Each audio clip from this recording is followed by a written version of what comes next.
Fredericton West, Hanwell.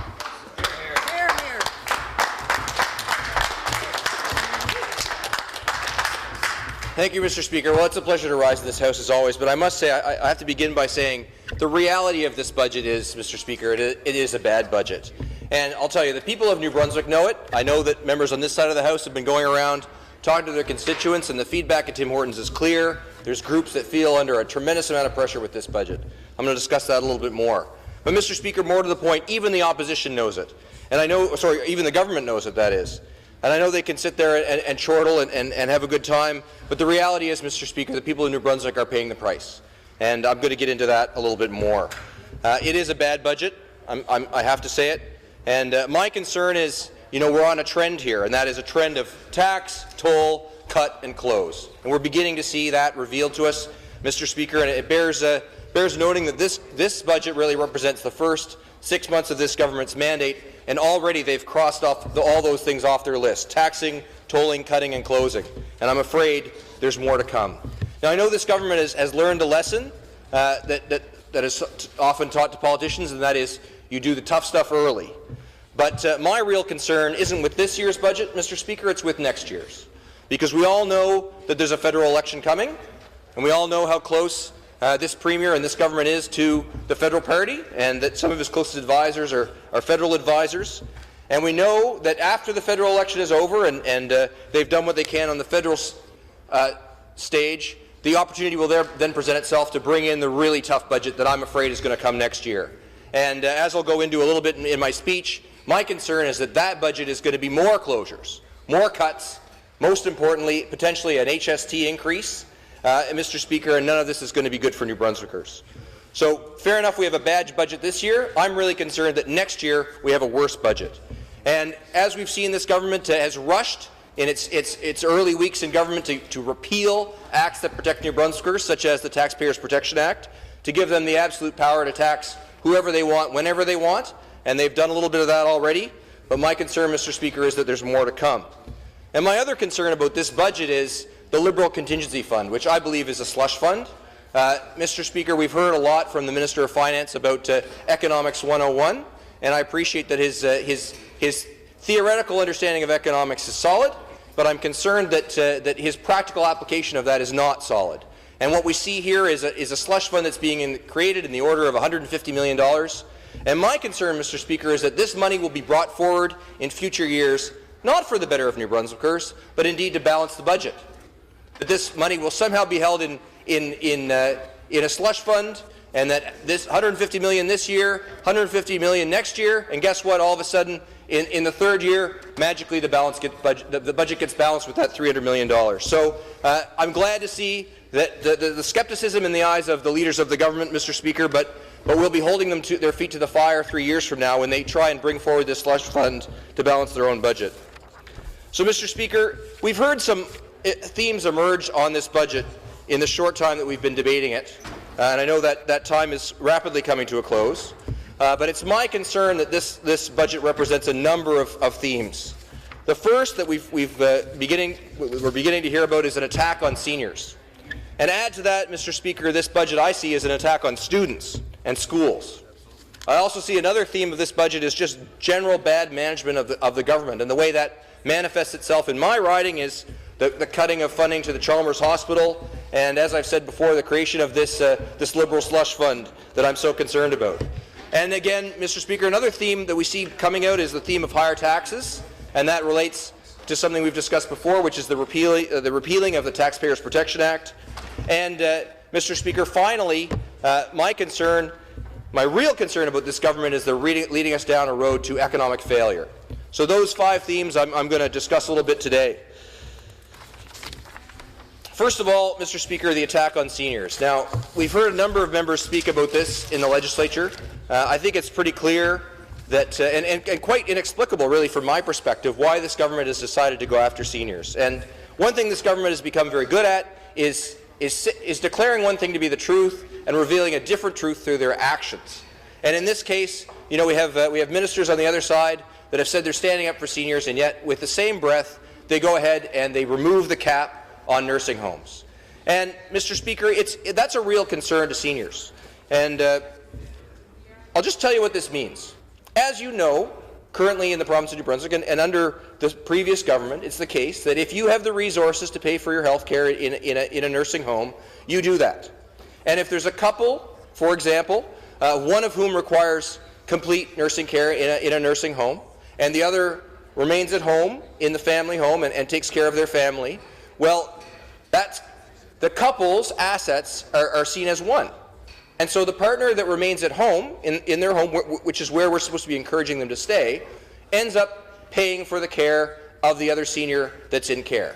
Now, we all agree that we should pay for things that we get, Mr. Speaker. That's a principle. But the reality is that seniors that are on a very fixed income are faced with astronomical bills that mount up very quickly to care for their loved one. And they're forced into this untenable position. And I have encountered this innumerable times as an MLA, people that come to me in this very position.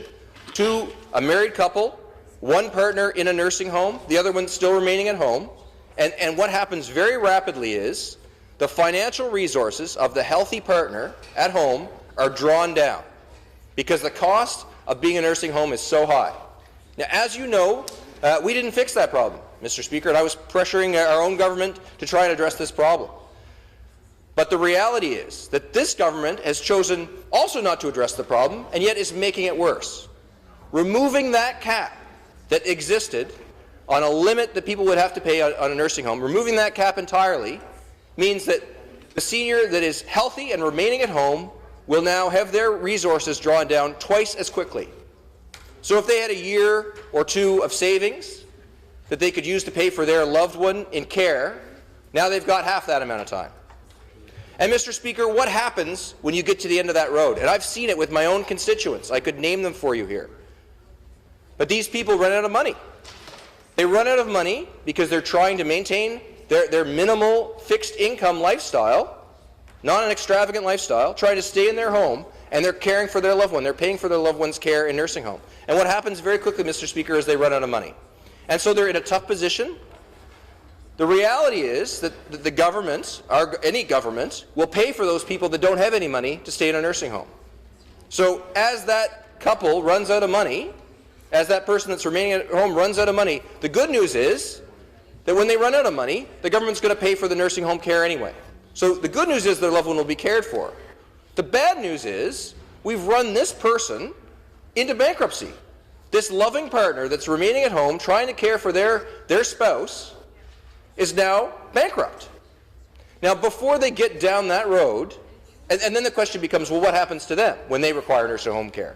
Now, the reality is the government, once again, thankfully, will pay for bankrupt people to have nursing home care. So it's not that they're going without care, but the reality is we're running these people into the ground with astronomical debts. And removing the cap is going to do this twice as quickly. What this government should be doing is finding a way to make nursing home care more affordable for these couples so they can continue to live. And I'll tell you, it's heartbreaking because I've been confronted with this situation through my constituents innumerable times. I mean, we can, in these cases, we can easily predict the future, Mr. Speaker. We can see that this is going to happen. They look at the amount of money, the amount of liquid assets they have. They look at the bills that they're getting every month from the nursing care, and they realize, well, this money's going to run out. And so they're forced into a desperate situation. And unfortunately, what I've seen happen too many times is that this couple gets divorced. Because the only way for the healthy spouse to maintain not a high standard of living, but subsistence living on a fixed income and keep themselves in their home, which is where we want them to be, the only way for them to do that is to get a divorce. It is ridiculous. And I would like to see this government approach that problem with a clean slate and try and find a way to help these families manage. But instead of doing that, Mr. Speaker, they're removing the cap. They're accelerating the rate at which these couples are going down the road to bankruptcy. They're accelerating the rate that these couples are going to be faced with this untenable choice where they have to divorce their loved one at the time when their love needs to be at its strongest. They force these couples to divorce. And it might appear to some people, Mr. Speaker, that I'm making this up, that this is some kind of elaborate story or a fiction. But it is not. It is the reality that seniors in this province face literally every day. And like I say, I can give you the names of couples in my constituency that have had to divorce in order to avoid bankruptcy. It is completely ridiculous, and it's something that this government should be tackling. But instead of doing that, they have now removed the cap, which overnight doubles the cost of nursing care to many families. And when you remove the cap, therefore, that's going to escalate. And we all know that nursing care and medical inflation is about 2 or 3 times the cost of regular inflation. So there's no way these couples can catch up.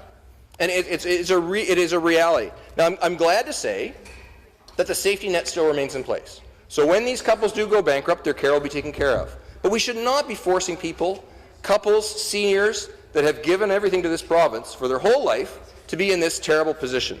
And that's the reality. And this government has chosen not to address the real problem, but instead to say they're taking care of seniors and instead drive them down that road even faster. Mr. Speaker, to me it's reprehensible. Now, that's the issue with nursing home care. But add to that increased attacks on seniors. Now, Mr. Speaker, our government committed early in our mandate to remove ambulance fees. And it took us a while to get there, but at the end we had removed ambulance fees. 3.5 years. And I see the Minister of Health scoffing at this, and I know that he wants to remove ambulance fees. I know that he cares about the senior citizens in his riding. And I used to sit not far from where that minister sits now and watch him as he gave these kind of speeches in shock. And I'll tell you, this ambulance fee that this government is reinstating is a real tax on seniors. And you know, we've been accused of fear-mongering, but the reality is that seniors fear these kind of fees because it's uncertainty to them. They don't know how many times a month they're going to call the ambulance. They can't budget for that. And every senior that I know lives on a fixed income. And so $130 plus tax, plus, is a significant amount of money to them. What if they have to do that 2 or 3 times in a month? Now, Mr. Speaker, I'm all about user pay. I think that's great. But the reality is, in this country, in the province of New Brunswick, we have a socialized medical system, which means that the principle of that is that your wealth should not determine your access to health care, that everybody is equal under the health care system, and that the cost of your health care will be paid for by the system. Therefore, why is accessing that system charged a fee? It's counterintuitive. Fine, raise fees, raise user fees. I can agree that people should pay for what they get. But, Mr. Speaker, with regard to accessing health care, in this case, this ambulance fee is an unreasonable access fee. Now, Mr. Speaker, if we want to open up a debate where we don't have socialized medicine anymore and we have a different medical system, I'm all for having that debate. But the reality is, in a socialized medical system, an ambulance fee is an access fee because people cannot get access to that system without paying that fee. And like I say, it is scary to seniors because they don't know how many times they're going to have to call that ambulance. And on a fixed income, $130 plus tax plus whatever else is a significant fee to them. So it's another attack on seniors that we see coming forward in this budget. Now, Mr. Speaker, it doesn't end there, I'm afraid. The attack on seniors continues. Now, our government had proposed a universal drug care system for this province. And, Mr. Speaker, the debate wasn't over on that.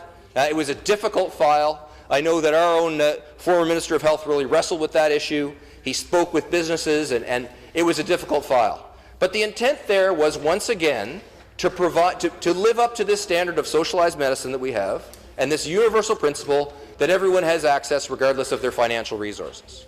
And the reality of the delivery of medical care in this province and in Canada now is that a lot of medical care is delivered through medications.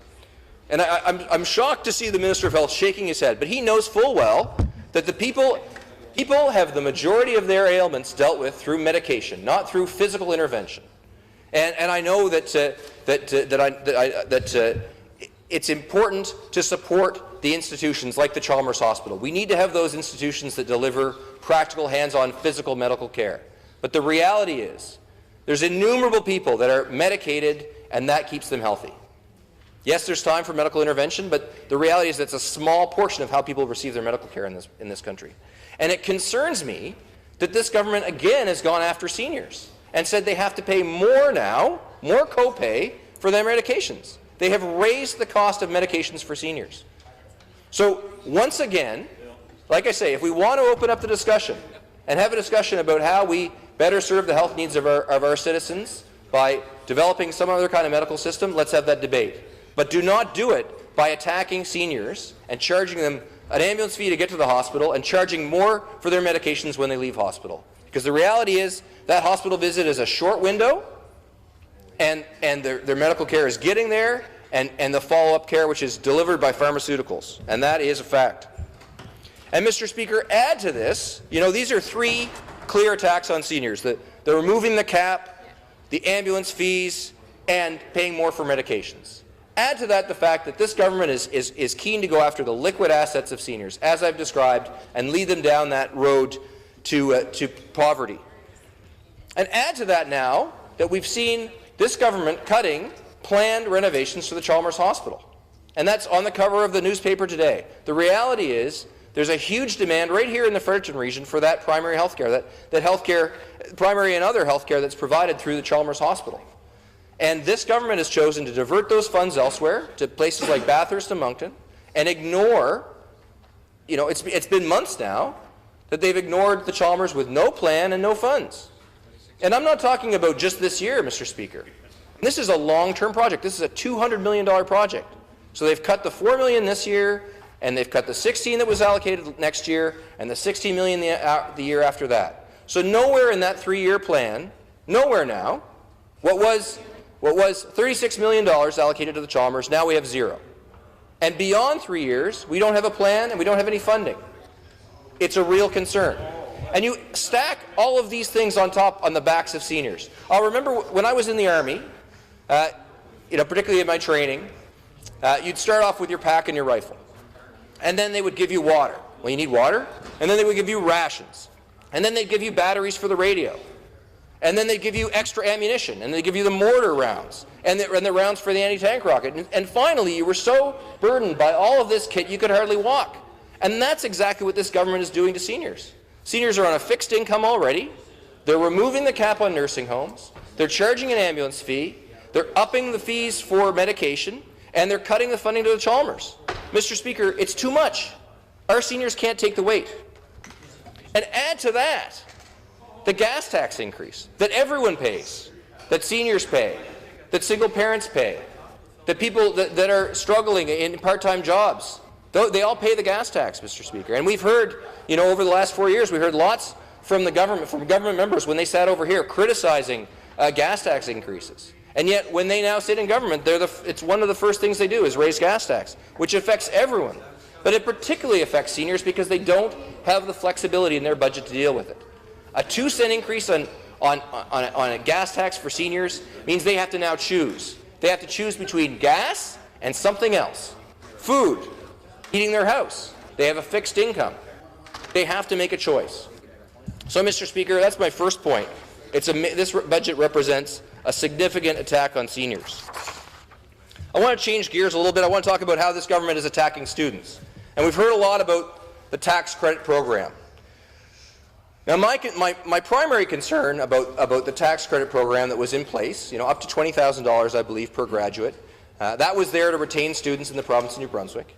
And my concern isn't so much with that program, because that was a program, it has an end to meet, and I think that any government program should be constantly reevaluated. So, to put some heat and light on that issue, I think that's healthy. But the reality is that the money allocated to that was to meet a purpose, and that was to retain students here in the province of New Brunswick. And the government has taken away that money, they've taken away that plan, and they have not replaced it with anything. And that leaves a void, Mr. Speaker. Now, the best way to retain students is to give them high-quality jobs here. And so if that money was redirected to some sort of training fund, I could probably stomach that. And I could probably talk to the students in my riding and explain to them that this is one thing traded for another that still meets the same end. But what we have is the government's taking money out of the pockets of these students, these recent graduates, and it hasn't reallocated it. And when you talk to the student leaders that lobbied government on this issue for years, they said, well, this program, it's not perfect. So we're willing to discuss it with you. But we want you to reallocate those resources somewhere else to achieve the same end. And, Mr. Speaker, what this government has done is they've clawed it back into the central fund, and yet we have no program. But more important, I think, than our graduates are our younger students. And I remain particularly concerned that this government has targeted teachers, and is now about to fire some 270-some teachers. And I forgive me for not knowing the exact number, Mr. Speaker. I'm sure it'll change and get larger as time goes on. But I am concerned for those teachers. But moreover, I'm concerned for the students that are going to gaps that are going to be created by the lack of those teachers. It's another significant cut. And the Minister of Education has announced that Policy 409 will be expanded to mandate reviews and sustainability studies for students that meet certain criteria. And one of those criteria is occupancy, and one of them is enrollment. And I'll tell you, Mr. Speaker, in my riding, I have Kings Clear Consolidated School, a school that served that community for over 50 years. It's a great school. There are many alumni that have graced the seats of this legislature, some of them with us here today, and they've gone on to do great things for the people of New Brunswick. And the proof is in the pudding in that school. And, Mr. Speaker, that school is right on the line. Now, I think last week it was 98 students. Maybe this week it's 101. But it is in that gray zone. And so absolutely that school is going to be targeted by this minister for closure. And I have a real concern about that, Mr. Speaker, because this automatic application of a policy is advancing an agenda that is against what the people want. And that really concerns me. And when it comes to education, you know, we've heard about hard choices, but the reality is here, I don't feel they are making the hard choices.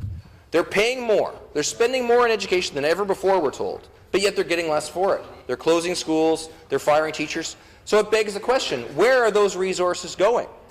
If there's more resources in the equation and there's less output, there's something going on here. And I can't really suss it out. And I'm going to be working on that, and I'm going to be looking to the Minister of Education to provide us with some answers. But it is true that we're increasing the education budget, yet we're closing schools. So, you know, if that means the quality of education is better for our students, that's great, but I need to see those facts. And I do really wonder where the money is going. I am concerned with the management of this government that we're spending more and getting less. And it concerns me that the minister comes to the table perhaps with his own agenda. I don't feel that he's listening to parents and teachers, because I'll tell you, the parents and teachers at Kings Clear Consolidated School don't want the school closed. It's a school that's doing very well, and maybe it won't be closed. But the reality is it's going to be up for review. And we all know where review heads. It goes in one direction, and that's often toward closure. What we really need is a common sense approach to this. Let's work with the students, work with the parents, and see how we can better deliver education for our students within our current framework, rather than imposing some kind of bizarre agenda that I can't account for. And parents are seeing this now. They're seeing that there's no common sense in the equation, and I'm getting a lot of feedback on that. I really remain concerned about how that's going to play out. And as I've said, you know, we need to dedicate our scarce education resources to students and classrooms and teachers. We need to make sure that's where the money's going, that it's not going somewhere else. Because as I've said, we have more money in the equation than ever before, and we've got fewer schools and fewer teachers, so it better produce a better result in the classroom for our teachers, and our students, rather. And, Mr. Speaker, this does bring me back to my general theme of bad management. And as I've said before, you know, this government has told us they're going to make hard choices. And the people of New Brunswick want their government to make hard choices. They just want to make the right choices. And I'm concerned because this government says on one hand, hey, we're making, you know, when I hear the Minister of Finance speak, like I say, we get Economics 101, and everything that he says is right. I'm sitting here nodding. I agree with it all. But then when I look at what he's doing, it's completely opposite to what he's said. And we've heard innumerable times members of this government say that they want to make the hard choices and they want to balance the budget and they want to get to a zero deficit. And yet, this year, this budget that lies before us today, Mr. Speaker, they are spending more money, hundreds of millions of dollars more money, than we had projected to spend. So I can't square the circle. I hear them saying one thing, they want to get us down to a smaller deficit, but yet they're running a higher deficit. And then I look at the capital budget. So that's the budget that we have right here, the main estimates, that is the spending of the government. But there's another budget. There's the capital budget, the investment budget, infrastructure budget. And when I look at that, again, I see hundreds of millions of dollars more in spending than we had budgeted, than we were tracking for. And yet the government says, oh, we're making the hard choices, we're trying to balance the budget, but they're not. They're spending more money than ever before. So, Mr. Speaker, there's no hard choices being made. The choices that are being made is the money's not being spent, for example, here in Fredericton on the Chalmers. The money's being spent somewhere else. And in fact, they're spending more money somewhere else. They're just not spending it here. Now, I see the members across the aisle, they don't seem to understand this. But the reality is, if you look at the numbers, your government, Mr. Speaker, their government is spending more than ever before in capital and in the main estimates. That is the reality. The numbers don't lie. And the reality is we're getting less for it, and it's not being spent where it needs to be spent. One of the reasons they're spending more money is the creation of this Liberal slush fund. And I mean, like I say, I've heard the Minister of Finance talk about economics, and then he comes up with an idea like this. And perhaps it was in their policy platform for the election, perhaps it was. I don't think that the people of New Brunswick understood that this would be just a slush fund that was set aside. Good management, good economics says that in good times, you put either your surplus onto the debt, or perhaps you create a contingency fund. But the reality is, we're in a negative situation. We're in a deficit situation. So the money that we're allocating somewhere else isn't money that we've saved. It's not money that we have. It's money that's borrowed against our future. It's a bizarre accounting thing that New Brunswickers don't understand. And that's what concerns me, is when the government does these things that you can't explain to the ordinary citizen, it allows them flexibility in future to do with that money what they wish. And as I've said, my concern is that in future, that it'll be used to mysteriously balance the budget someday in the future based on the backs of what we're doing right now.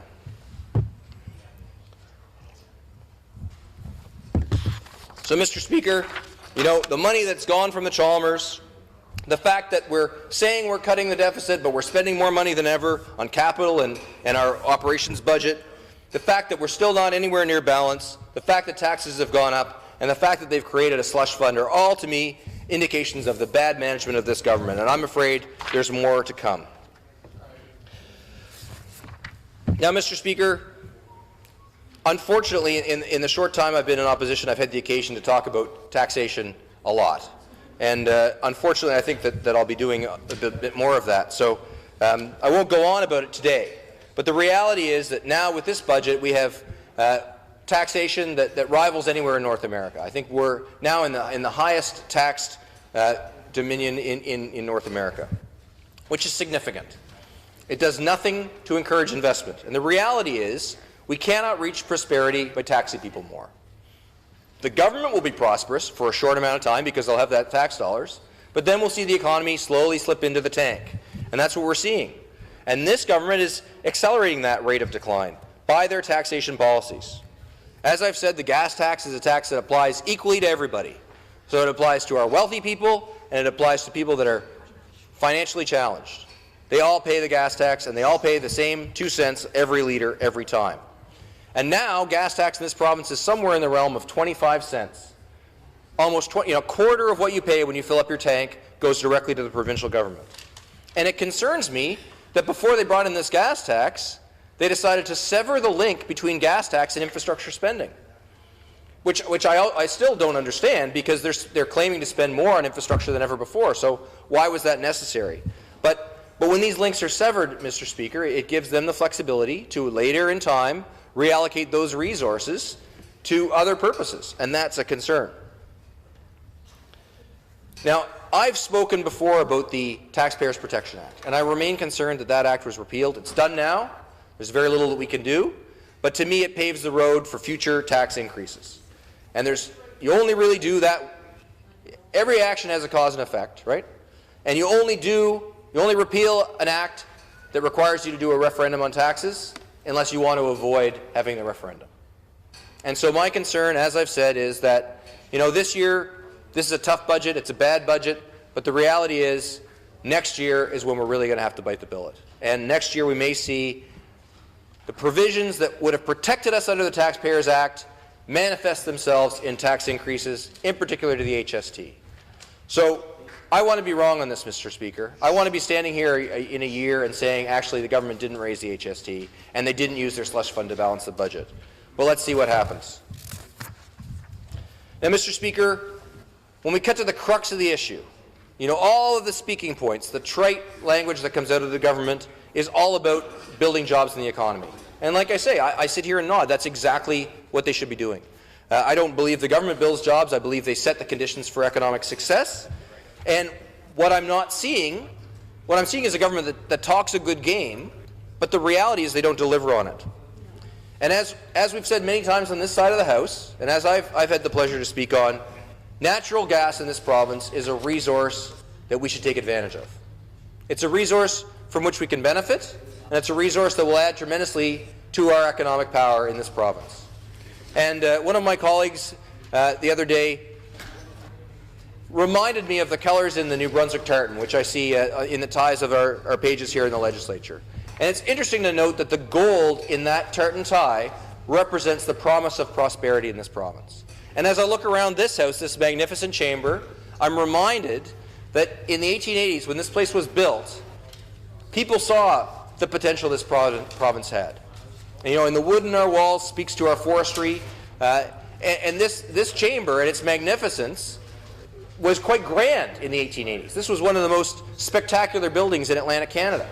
And that was because people saw this province as a place of prosperity, a place that had incredible natural resources that could be harvested in a responsible way to lead the people of this province into prosperity. And unfortunately, we sit here some 135 years later, and Mr. Speaker, we have a government sitting in those benches in this very chamber that isn't willing to responsibly develop our natural resources. And as we know, this side of the House tried to fight the ban on shale gas development in this province, and we were unsuccessful.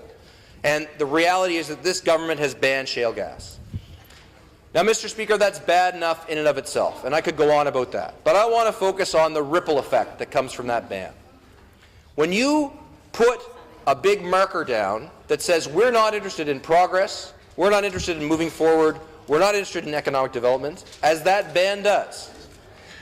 And when you say to companies with whom you already have contracts, you say to them, we're not going to honor those contracts, we're not going to let you develop the resource that you've already invested in exploring, we're not going to let you develop that. Mr. Speaker, it sends a message that's loud and clear. And you cannot be a government that bans a crucial industry like that bans the development of shale gas in this province, after these companies have made significant investments in a responsible way to this province. You cannot put that ban in place and then turn around and look that same industry in the eye and say, build us a pipeline. Build us a pipeline and we'll take care of you. Because once you've laid down that marker, once you've shown industry that you're not open for business, that you're opposed to development, that you're not willing to develop your resources, industry doesn't trust you anymore. And Mr. Speaker, it's been my enduring concern about the pipeline that once again this government says all the right things about the pipeline. Even though their leader in Ottawa, Justin Trudeau, doesn't like it, and he's even come to the province and told us he doesn't like it, Mr. Speaker, this government says all the right things about the pipeline and yet does nothing. And we've just seen that pipeline is delayed for 2 years. Now, the responsibility for that does not rest entirely on the shoulders of this government. But what is clear to me is the signals this government sent through the ban on fracking and the ban on shale gas development were heard loud and clear by the oil and gas industry. They heard that this government is not a fair partner. This is not a partner that they can trust. It's not a partner they can work with. And the reality is they put the brakes on. And yes, absolutely, the cost of oil is fluctuating. It's at a dangerous low. It's having a major impact on the economy. That has a direct effect on this pipeline. But add to that, Mr. Speaker, the uncertainty created by the lack of faith that this government has shown in that industry and their willingness to break existing contracts. And the equation, Mr. Speaker, leads to an inevitable conclusion, and that is a delay or even a stop in that pipeline. And these are significant things for the province of New Brunswick. Mr. Speaker, I see this government, like I say, they've got a great facade. They talk a good game, but the reality of their actions speak for themselves. They have not supported development of our natural resources. They have not created the economic conditions for success that would lead to a pipeline being a viable option. And, Mr. Speaker, there's worse to come, and it really does concern me. So, Mr. Speaker, I've spoken a little bit about the future, and like I say, I want my prophecy to be wrong, but I'm concerned that next year's budget is going to contain less revenue because the economy is spiraling down, and that's going to necessitate and provide another excuse for this government to raise taxes. And as I've said, my concern is number one with the HST. At the same time, rather than spending less money or trying to decrease the size of the budget as they claim to do, they're actually creating a slush fund. It's $150 million this year. Next year it's $300 million. The year after that, maybe $450 million. And guess what? At some point, it'll be enough to erase that deficit in 1 year. So you borrow for 3 years and you erase your deficit in the 4th year. And guess what? Then you turn around to the people of the province of New Brunswick and you say, we balance the books. Well, to me, it's an accounting mystery how this is even possible, how it's even legal. But it seems that this government has got no compunction in bringing this to reality. And they've created, I mean, like I say, I almost feel when I speak these words that it's a fiction. It's so ridiculous to me that they would create a $150 million slush fund when we're already spending more money than we earn. So they're going to somehow borrow against that money, create this slush fund, this accounting mystery, and then compile it year after year. And guess what? They're going to spend it to balance the budget. So, Mr. Speaker, like I say, that's my prophecy. It's in the record now, and I hope that I could stand here someday in the future and say, oops, no, I got that wrong, because I don't want to see the HST increased. I don't want to see any more Liberal slush funds, and I certainly don't want to see them misappropriated to balance the budget. So, Mr. Speaker, I began by saying the reality of this is it's a bad budget. It's tough on seniors. It's tough on students and families. It indicates an unprecedented level of bad management that we see through lack of funding to key institutions like the Chalmers Hospital, through the creation of a slush fund. We've seen already higher taxes that raise our tax rate to the highest in North America. And, Mr. Speaker, as I say, my concern is they're going to go further. The Taxpayer Protection Act is repealed, and this government is free to raise the HST whenever they want without any kind of input from the public. And, Mr. Speaker, most importantly, the essential rhetoric of this government has been about creating jobs and growing the economy. But the reality is their actions have sent a clear message to industry that they're not open for business, that they don't support industry, and they can't be trusted in their contracts. And, Mr. Speaker, this combination of factors, these higher taxes, the attack on vulnerable groups within our society, and this road to economic failure is going to lead us down a road that's a downward spiral. And I really am concerned about the future of this province. So, Mr. Speaker, I hope that this government can stop its tax, toll, cut and close policy. I think that this budget is dangerous for the people of New Brunswick. It's a tough pill to swallow, and I'm concerned that because they haven't set the conditions for success, that next year's budget is going to be even more difficult. So with that, Mr. Speaker, I just want to close. I want to thank the members of the opposition here for their leadership in trying to show this government where it can improve. And I want to say that we are happy to work with this government, but I think they need to do some really concrete steps. They need to stop taxing New Brunswickers. They need to set the conditions for economic success. They need to lift the ban on shale gas development, and they need to do some real action to develop the grounds for success for the pipeline. So thank you very much, Mr. Speaker. Chair recognizes the member from Gagetown, Pitt-Cotillard.